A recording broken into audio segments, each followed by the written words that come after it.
Saudara, senang sekali saya Afla Nadia dapat menemani Anda kembali dalam Serambi Topik. Seperti biasa kita akan membahas mengenai isu hangat dan menarik dalam Serambi Indonesia.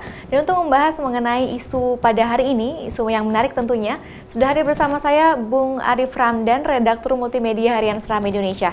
Kita sapa terlebih dahulu. Assalamualaikum Bung Arif. Waalaikumsalam warahmatullahi wabarakatuh. Ya, langsung saja mungkin nih Bung. Informasi yang menarik dari sekian banyak informasi yang masuk ke meja redaksi, yang paling menarik informasi apa untuk hari ini Bung? Sejak beberapa hari ini memang soal Pergub ya, Pergub APA 2017 yang masih menjadi berita hangat yang diikuti oleh pembaca. Kita juga menurunkan hari ini perkembangan terbaru dari polemik ya, ketika Gubernur pelaksana tugas Gubernur Aceh Pak Sudarmo akan mempergubkan RAPBA 2017 itu kan mengundang reaksi yang cukup panas ya dari pihak legislatif juga dari masyarakat. Nah, hari ini kita juga turunkan bagaimana animo mahasiswa yang juga mendukung langkah DPRA bisa untuk tetap mengkanunkan. Mahasiswa berdemo ke DPRA melakukan dukungan untuk DPRA, juga bertemu dengan gubernur agar RAPBA ini tidak dipergubkan. Nah, kita juga mendapatkan informasi yang kita turunkan pada hari ini telah tercapai kesepakatan bahwa APA 2017 itu tetap dikanunkan, dibahas seperti yang sudah diagendakan oleh DPRA, dan ini sementara disepakati ya sampai kepada tanggal 15 kemarin, kan tanggal 15 itu hari Minggu jatuhnya, tidak ada sidang paripurna, maka diundur menjadi tanggal 17. Nah, ya mudah-mudahan kita tunggu lihat apa yang berkembang nanti. Dikanunkan ya berarti sudah sesuai dengan apa yang diinginkan oleh DPRA selama ini. Karena ini polemiknya kan cukup kontroversial ya.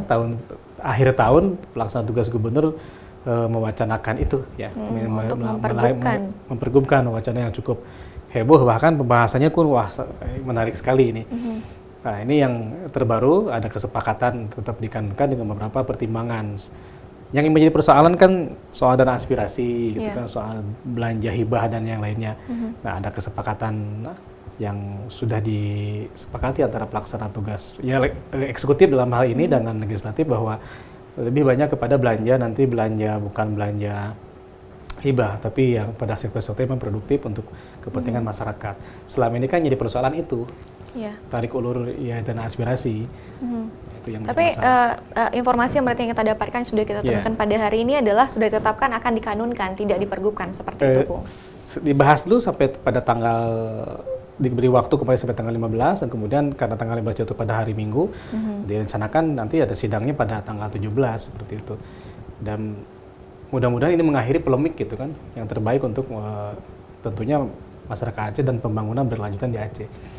Itu Nana yang kita informasikan kepada pembaca harian Serambi Indonesia hari ini. Baik, Bung Arif, dari demo yang dilakukan kemarin juga Bung, selain menyatakan bahwa para mahasiswa ini menyatakan ingin dikanunkan saja seperti itu. Mahasiswa mendukung langkah DPRA, artinya mendukung DPRA, apa yang sudah dilakukan DPR itu dibahas ya sesuai dengan jadwal yang sudah mereka sepakati gitu. Adakah permintaan lain yang disampaikan oleh para pendemo ini, Bung? Itu saja. Jadi berharap gubernur tidak menjadikan apa ini dipergubkan gitu kan. Nah, tapi sudah ada kesepakatan bahwa tetap dikanunkan dan tetap dibahas. Mungkin ada hal-hal yang krusial yang sudah disepakati antara legislatif dengan eksekutif, seperti yang kita beritakan hari ini. Memang persoalan ini menjadi isu yang cukup menarik ya, dalam beberapa hari terakhir, dan ya pelaksana tugas gubernur yang bertugas sekian bulan gitu, tapi melakukan gebrakan yang cukup menyengat untuk DPRA. Dan ini juga mengundang banyak sekali komentar-komentar dari para netizen seperti apa, Bung? Di harian Serambi Indonesia seperti kita turunkan edisi kemarin, rata-rata penduduk dunia maya sih mendukung gubernur gitu kan. Mendukung gubernur untuk, ya karena persoalan di Aceh sudah 13 tahun pengesahan APBA tidak pernah tepat waktu. Kita selalu kena penalti, Apa sebenarnya masalah mungkin yang dihadapi oleh pemerintah sendiri menurut mata redaksi, Bung? Ya selama ini kan ada tarik ulur kepentingan, ya, walaupun ini untuk pembangunan, tapi deal anggaran itu selalu terjadi. Ada kepentingan tarik ulur antara legislatif dengan eksekutif. Bahkan beberapa pakar, beberapa ahli dan beberapa politisi menyebut ya seperti itulah mafia anggaran yang terjadi selama ini gitu kan. Makanya ini menjadi heboh gitu. Semua beralasan untuk rakyat, tetapi kemudian ya faktanya demikian. Tapi mudah-mudahan dengan kesepakatan yang sudah terjadi ini ya selesai, dan anggaran yang sudah disahkan, yang akan disahkan nanti, yang sudah diperuntukkan bagi pembangunan Aceh juga berjalan dan bisa digunakan benar-benar ya untuk kemajuan dan pembangunan di Aceh. Itu kan persoalan selama ini dalam ada permainan elit kan. Kemarin beberapa politisi menyebutkan permainan elit. Jadi bahan apa ya? Cari untung di situ. Demikian yang terjadi seperti itu. Tapi kemudian ketika akan dikanunkan seperti itu, apakah kemudian tidak akan menambah permasalahan di dalam pagu RAPBA sendiri, Bung?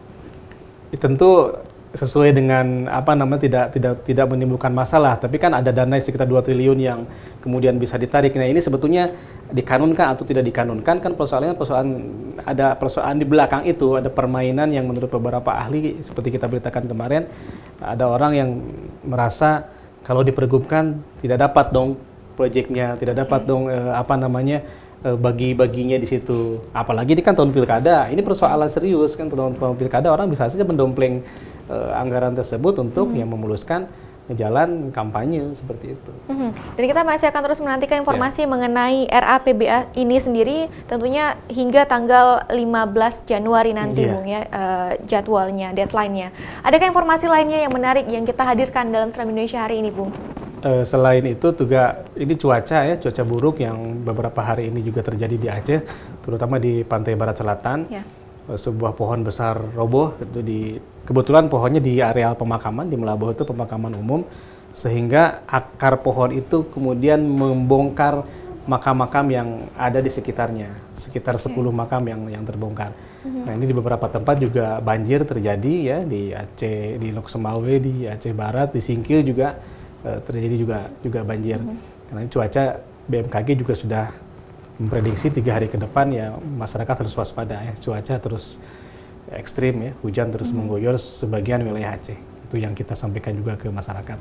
Baik, terkait dengan banjir mungkin yang terjadi di beberapa daerah di Aceh, adakah tanggapan kemudian dari pihak pemerintah sendiri untuk bantuan atau seperti apa, Bung?